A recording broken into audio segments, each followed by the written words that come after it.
नमस्कार मंडळी, आपल्या चॅनलवर तुमच्या सर्वांचे प्रथमतः सहर्ष स्वागत।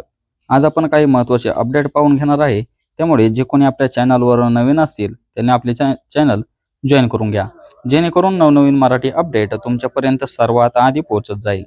तर पाहून घ्या, महाराष्ट्रातील शेतकरी आज अनेक आर्थिक संकटाला तोंड देत आहेत।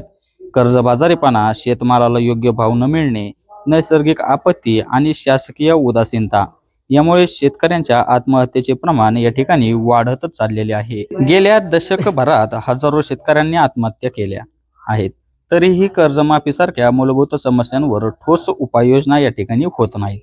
आपण या व्हिडिओमध्ये महाराष्ट्रातील शेतकऱ्यांच्या समस्या, त्यांचे परिणाम आणि संभाव्य उपाय यावर आपण चर्चा करणार आहोत। महाराष्ट्रातील शेतकरी सतत कर्जाच्या विळख्यात अडकलेला असतो।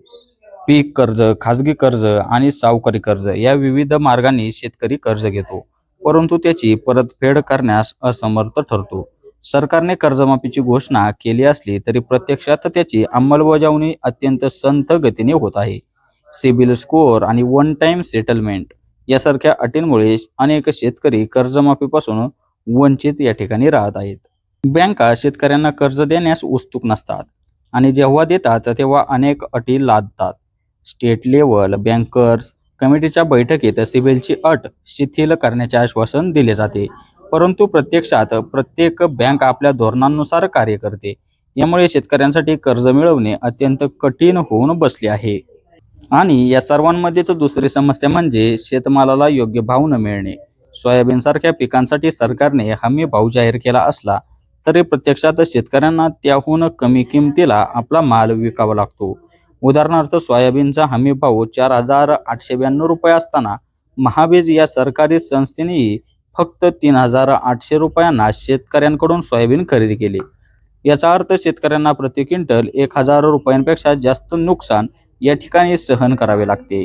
भावांतर योजनेचेही तेच झाले आहे।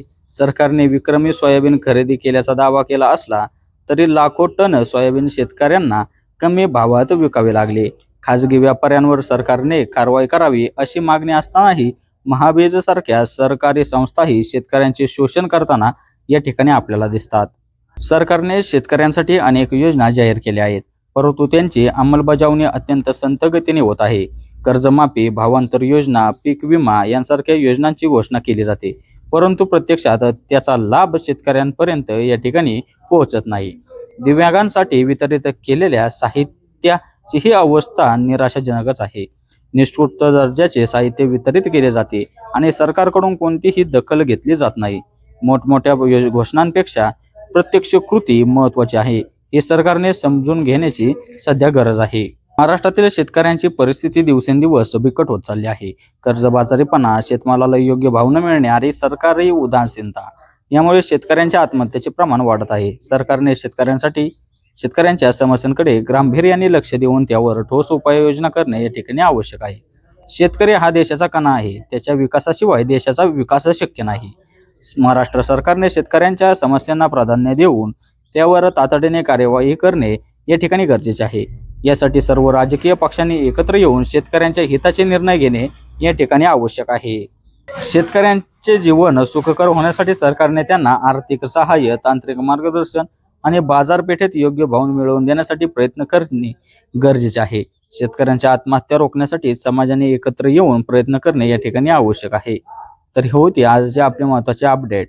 तर जे कोणी आपल्या चॅनलवर नवीन असतील त्यांनी आपल्या चॅनलला सबस्क्राईब करून घ्या, जेणेकरून नवनवीन मराठी अपडेट तुमच्यापर्यंत सर्वात आधी पोहोचत जाईल। तर भेटूया अशाच पुढील व्हिडिओमध्ये, तोपर्यंत धन्यवाद।